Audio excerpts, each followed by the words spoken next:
Geneva ചർച്ചയ്ക്ക് മുന്നോടിയായി കരാർ നിർദ്ദേശം ഇറാൻ മധ്യസ്ഥ രാജ്യമായ ഒമാന് കൈമാറിയതായി റിപ്പോർട്ട്. ആണവ പദ്ധതി ഉപേക്ഷിക്കില്ലെന്ന് ഇറാൻ അറിയിച്ചു.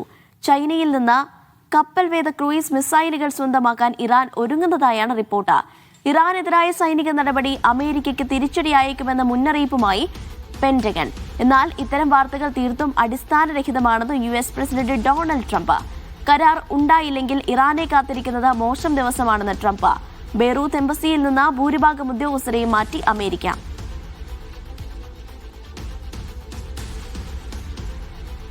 നാസർ വിവരങ്ങൾ നൽകും.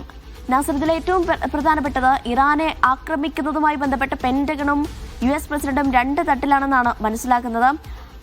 US പ്രസിഡന്റ് എങ്ങനെയാണ് ഈ വിഷയത്തോട് പ്രതികരിക്കുന്നത്? സംഘർഷപൂർണമായിട്ടുള്ള ഒരു അവസ്ഥ തുടരുന്ന ഒരു സാഹചര്യത്തിലാണ് പെന്റഗണും അതോടൊപ്പം തന്നെ അമേരിക്കൻ പ്രസിഡന്റിനും ഇടയിൽ വലിയ ഭിന്നത രൂപപ്പെട്ടതായിട്ടുള്ള വാർത്തകൾ ഇന്നലെ മുതൽ തന്നെ പുറത്തു വരുന്നത്. ട്രംപ് ഔദ്യോഗികമായിട്ട് ഇക്കാര്യം നിഷേധിച്ചിട്ടുണ്ട്. സൈനിക മേധാവിക്ക് ഏതെങ്കിലും അർത്ഥത്തിൽ ഈ ആക്രമണവുമായി ബന്ധപ്പെട്ട് ഒരു വിയോജിപ്പില്ല. അങ്ങനെ വരുന്ന വാർത്തകൾ ഒരു നിലയ്ക്കും അംഗീകരിക്കാനാവില്ല. അത് തീർത്തും വാസ്തവ വിരുദ്ധമാണ് എന്ന അർത്ഥത്തിലുള്ള പ്രതികരണമാണ് ട്രംപ് നടത്തിയിരിക്കുന്നത്. അതുമാത്രമല്ല, അമേരിക്കൻ പ്രസിഡന്റ് എന്ന നിലയ്ക്ക് ഇറാനെതിരായിട്ടുള്ള ഏതൊരു ആക്രമണത്തിനും ഉത്തരവിടേണ്ടത് വ്യക്തിപരമായി താനാണ്. അതുമായി പൂർണ്ണമായിട്ടും സൈനിക നേതൃത്വം സഹകരിക്കും എന്നുകൂടി ട്രംപ് പറഞ്ഞു വെക്കുന്നുണ്ട്. വലിയ തോതിലുള്ള യുദ്ധത്തിന്റെ മുന്നൊരുക്കങ്ങൾ തന്നെയാണ് അമേരിക്ക തുടർന്നുകൊണ്ടിരിക്കുന്നത്. കാരണം ഇത് ഒരുപക്ഷെ ഇറാനുമേൽ കൂടുതൽ ശക്തമായിട്ടുള്ള സമ്മർദ്ദം തുടരുക എന്നൊരു നീക്കത്തിന്റെ ഭാഗമായിട്ട് തന്നെയാണ് വിലയിരുത്തപ്പെടുന്നത്. കൂടുതൽ പോർ വിമാനങ്ങളും മറ്റ് യുദ്ധസാമഗ്രികളും ഈ മേഖലയിലേക്ക് എത്തിച്ചതിന്റെ പുതിയ വിവരങ്ങൾ അമേരിക്കൻ മാധ്യമങ്ങൾ പുറത്തുവിടുന്നുണ്ട്. അതോടൊപ്പം തന്നെ അല്പം മുമ്പ് ഇറാനിയൻ സേന സദേൺ തീരപ്രദേശത്ത് വ്യാപകമായിട്ടുള്ള ഡ്രിൽ ആരംഭിച്ചതായിട്ട്, അഭ്യാസങ്ങൾ ആരംഭിച്ചതായിട്ടുള്ള റിപ്പോർട്ടുകൾ കൂടി ഇപ്പോൾ പുറത്തു വരുന്നുണ്ട്. അതോടൊപ്പം തന്നെയാണ് ചൈനയും റഷ്യയുമായിട്ട് കൂടുതൽ ആയുധങ്ങൾ സ്വന്തമാക്കാനുള്ള ചില കരാറുകളിൽ ഇറാൻ എത്തിച്ചേരുന്നതായിട്ടുള്ള റിപ്പോർട്ടുകൾ കൂടി ഇന്നലെയും ഇന്നുമായിട്ട് പുറത്തു വന്നിട്ടുണ്ട്. അവ സൈനിക മുന്നൊരുക്കങ്ങൾ ഇരു രാജ്യങ്ങളും അതിശക്തമായി തന്നെ തുടരുന്ന ഒരു സാഹചര്യമുണ്ട്. പക്ഷെ എല്ലാ ശ്രദ്ധയും ഇപ്പോൾ ജനീവ ചർച്ചയിലേക്ക് കേന്ദ്രീകരിച്ചിരിക്കുകയാണ്. ഈ ചർച്ചയിൽ പരിഗണിക്കുന്നതിന് വേണ്ടി കൃത്യമായിട്ടുള്ള ചില ഉപാധികളാണ് ഇപ്പോൾ ഇറാൻ മധ്യസ്ഥ രാജ്യമായിട്ടുള്ള ഒമാന് കൈമാറി എന്ന റിപ്പോർട്ടുകൾ പുറത്തു വരുന്നത്. അതിൽ ഏറ്റവും പ്രധാനം യുറേനിയം സമ്പുഷ്ടീകരണത്തിന്റെ തോത് കുറയ്ക്കാൻ ഇറാൻ സന്നദ്ധത അറിയിച്ചിട്ടുണ്ട്. പക്ഷെ അമേരിക്ക പറയുന്നത് യുറേനിയം സമ്പുഷ്ടീകരണം പൂർണ്ണമായി തന്നെ നിർത്തിവെക്കണം എന്നതാണ്. അതോടൊപ്പം തന്നെ ഈ സമ്പുഷ്ടീകരിച്ച യുറേനിയം ഇറാനിൽ നിന്ന് മറ്റെവിടേക്കെങ്കിലും മാറ്റണമെന്ന നിർദ്ദേശം കൂടി അമേരിക്ക മുന്നോട്ട് വെച്ചതായിട്ടുള്ള റിപ്പോർട്ടുകൾ പറയുന്നുണ്ട്. അതോടൊപ്പം തന്നെ ഉപരോധം പിൻവലിക്കുകയാണെങ്കിൽ മാത്രമായിരിക്കും ഈ യുറേനിയം സമ്പുഷ്ടീകരണത്തിന്റെ തോത് കുറക്കുക എന്ന് കൂടി ഇറാൻ വ്യക്തമാക്കിയിട്ടുണ്ട്. പക്ഷെ ഇതൊന്നും തന്നെ അമേരിക്കയെ സംബന്ധിച്ചിടത്തോളം സ്വീകാര്യമല്ല എന്നാണ് അമേരിക്കൻ ഉദ്യോഗസ്ഥർ ഉദ്ധരിച്ചുകൊണ്ട് അമേരിക്കൻ മാധ്യമങ്ങൾ റിപ്പോർട്ട് ചെയ്യുന്നത്. അപ്പോൾ ഈ ചർച്ച വിജയിച്ചിട്ടില്ല എങ്കിൽ അടുത്ത നീക്കം എന്തായിരിക്കും? അത് സൈനിക നടപടിയിലേക്ക് തന്നെ നീങ്ങുമോ? അതല്ല ഒരു യുദ്ധം ആരംഭിക്കുകയാണെങ്കിൽ പിന്നെ അതിന്റെ അവസാനം തീരുമാനിക്കുന്നത്, അത് ഏത് വിധത്തിൽ അവസാനിപ്പിക്കണമെന്ന് തീരുമാനിക്കുന്നത് തങ്ങളായിരിക്കുമെന്ന് ഇറാൻ സൈനിക നേതൃത്വം അല്പം മുമ്പും വ്യക്തമാക്കിയിട്ടുണ്ട്. അതുകൊണ്ട് തന്നെ അമേരിക്കയെ സംബന്ധിച്ചിടത്തോളം ഒരു യുദ്ധം ആരംഭിക്കാൻ ഒരു പക്ഷേ അവർക്ക് സാധിച്ചേക്കാം. പക്ഷെ അതിന്റെ വിനാശകരമായിട്ടുള്ള അവസ്ഥയിലേക്ക് അത് പോകുമോ എന്നൊരു ആശങ്ക ഇപ്പോൾ നിലനിൽക്കുന്നുണ്ട്. അതുകൊണ്ട് തന്നെ മധ്യസ്ഥ രാജ്യങ്ങളും അമേരിക്കയുമായിട്ട് തിരക്കിട്ട ആശയവിനിമയം തുടരുന്നുണ്ട്. പക്ഷേ ജനീവ ചർച്ച പരാജയപ്പെടുകയാണെങ്കിൽ കൂടുതൽ കലുഷിതമായിട്ടുള്ള അവസ്ഥയായിരിക്കും മേഖലയെ കാത്തിരിക്കുന്നത്. അനിഷ.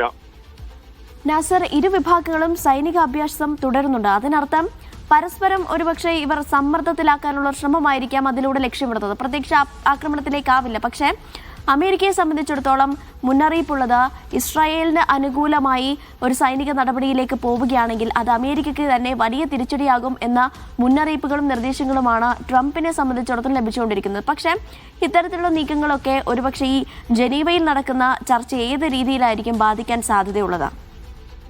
അനീഷ, ഇസ്രായേൽ മാധ്യമങ്ങൾ ഇസ്രായേലിലെ ഉദ്യോഗസ്ഥരെ ഉദ്ധരിച്ചുകൊണ്ട് റിപ്പോർട്ട് വരുന്നത് യുദ്ധം എന്തായാലും അനിവാര്യമാണ്, യുദ്ധം ഉണ്ടാകുമെന്ന ഒരു കൃത്യമായിട്ടുള്ള സിഗ്നലുകളാണ് ഇസ്രായേൽ നേതൃത്വത്തിന് ലഭിച്ചുകൊണ്ടിരിക്കുന്നത് എന്നാണ് വാർത്തകളിൽ നിന്ന് വ്യക്തമാവുന്നത്. അതുകൊണ്ട് തന്നെ വലിയ തോതിലുള്ള ഒരുക്കങ്ങൾ ഇസ്രായേലിൽ മുന്നോട്ട് പോകുന്നുണ്ട്. കാരണം ഈ സേന എല്ലാ അർത്ഥത്തിലും സജ്ജമാണെന്ന് ഇസ്രായേൽ നേതൃത്വം അറിയിച്ചിട്ടുണ്ട്. അപ്പോൾ ഇസ്രായേലിനെ മുൻനിർത്തിക്കൊണ്ട് ആദ്യം ഇസ്രായേലും അമേരിക്കയും ചേർന്നുകൊണ്ടായിരിക്കുമോ ഇറാന് നേരെ ഒരു ആക്രമണത്തിനുള്ള സാധ്യത എന്നത് സംബന്ധിച്ച കാര്യങ്ങളിലും വ്യക്തത വരേണ്ടതുണ്ട്. എന്തായാലും ഈ ജനീവ ചർച്ചയ്ക്ക് വേണ്ടി തന്നെയാണ് ഇപ്പോൾ ഇസ്രായേലും കാത്തിരിക്കുന്നത്. വ്യാഴാഴ്ച നടക്കുന്ന ആ ചർച്ച നിലവിലുള്ള ഒരു സാഹചര്യത്തിൽ എത്ര കണ്ട് ആ ചർച്ചയിൽ പുരോഗതി ഉണ്ടാകുമെന്ന ആശങ്ക മധ്യസ്ഥ രാജ്യങ്ങൾക്കുമുണ്ട്. കുറെ കൂടി പരമാവധി രണ്ടു രാജ്യങ്ങളും വിട്ടുവീഴ്ച ചെയ്യുകയാണെങ്കിൽ ഒരു ഡിപ്ലോമാറ്റിക് സൊല്യൂഷൻ ഉള്ള ഒരു സാഹചര്യം നിലനിൽക്കുന്നുണ്ട്. പക്ഷേ അതുമായി ബന്ധപ്പെട്ട ഏതെങ്കിലും അർത്ഥത്തിൽ ഒരു പുരോഗതി ഉള്ളതായിട്ട് ഇരു വിഭാഗത്തിന്റെയും വൃത്തങ്ങളിലൂടെ അല്ലെങ്കിൽ രണ്ട് രാജ്യങ്ങളുടെയും മാധ്യമങ്ങൾ ഒന്നും തന്നെ റിപ്പോർട്ട് ചെയ്യുന്നില്ല. തിരക്കിട്ട ആശയവിനിമയമാണ് തുടർന്നുകൊണ്ടിരിക്കുന്നത്. അപ്പൊ അമേരിക്കൻ പ്രസിഡന്റിനെ സംബന്ധിച്ചിടത്തോളം തീരുവയുമായി ബന്ധപ്പെട്ട വലിയ പ്രതിസന്ധി, ആഭ്യന്തരമായിട്ടുള്ള പ്രതിസന്ധി നിലനിൽക്കുന്നുണ്ട്. അതോടൊപ്പം തന്നെ ഇറാനെതിരെ ഇത്രയും വലിയ തുക ചെലവിട്ടുകൊണ്ടുള്ള ഒരു സൈനിക മുന്നൊരുക്കങ്ങളോട് വിയോജിപ്പുള്ള വലിയൊരു വിഭാഗം ജനങ്ങളും അമേരിക്കയിലുണ്ട്. അതോടൊപ്പം തന്നെ ഈ മേഖലയിലെ എല്ലാ രാജ്യങ്ങളും തങ്ങളുടെ കേന്ദ്രങ്ങൾ, വ്യോമ കേന്ദ്രങ്ങളോ അതോടൊപ്പം തന്നെ കരമാർഗമോ ഒന്നും തന്നെ ഇറാനെതിരെ പ്രയോജനപ്പെടുത്തരുതെന്ന വളരെ ശക്തമായിട്ടുള്ള ഒരു നിലപാടിലാണ് അവരും നിൽക്കുന്നത്. അതുകൊണ്ട് പല എതിർ ഘടകങ്ങളും അമേരിക്കയെ സംബന്ധിച്ചിടത്തോളം ഉണ്ട്. ബ്രിട്ടൻ പോലും തങ്ങളുടെ സൈനിക താവളം ഇറാനെതിരായിട്ടുള്ള നീക്കത്തിന് ഉപയോഗിക്കരുതെന്ന് നേരത്തെ തന്നെ വ്യക്തമാക്കിയിട്ടുണ്ട്. അപ്പോൾ ഈ സാഹചര്യങ്ങളൊക്കെ മുൻനിർത്തിക്കൊണ്ടായിരിക്കണം പെന്റഗൺ തിരക്കിട്ട ഒരു സൈനിക നടപടി ഉണ്ടാവുകയാണെങ്കിൽ അത് തങ്ങൾക്ക് പല നിലക്കും തിരിച്ചടി വരുമെന്ന ഒരു മുന്നറിയിപ്പ് ട്രംപിന് നൽകിയിരിക്കുന്നതായിട്ട് റിപ്പോർട്ടുകൾ വ്യക്തമാക്കുന്നത്. ട്രംപ് ഇത് നിഷേധിക്കുന്നുണ്ട് എങ്കിൽ പോലും പൂർണ്ണമായിട്ടും യുദ്ധസന്നദ്ധമായിട്ടുള്ള ഒരു അവസ്ഥയിലല്ല അമേരിക്ക നിലനിൽക്കുന്നത്. അവരുടെ സൈനികരും ആ ഒരു ആത്മവീര്യമൊന്നും പ്രകടിപ്പിക്കുന്നില്ല എന്നാണ് റിപ്പോർട്ടുകളിൽ പറയുന്നത്. അതുകൊണ്ട് തന്നെ ഈ ജനീവ ചർച്ച പരാജയപ്പെടുകയാണെങ്കിൽ തീർച്ചയായിട്ടും കുറെ കൂടി കലുഷിതമായിട്ടുള്ള ഒരവസ്ഥയായിരിക്കും വരുന്നത്. അതിനെ മറികടക്കാനുള്ള ഏറ്റവും അവസാനപ്പെട്ട നീക്കങ്ങളാണിപ്പോൾ ഈ മധ്യസ്ഥ രാജ്യങ്ങൾ തുടർന്നുകൊണ്ടേയിരിക്കുന്നതും. അനീഷ.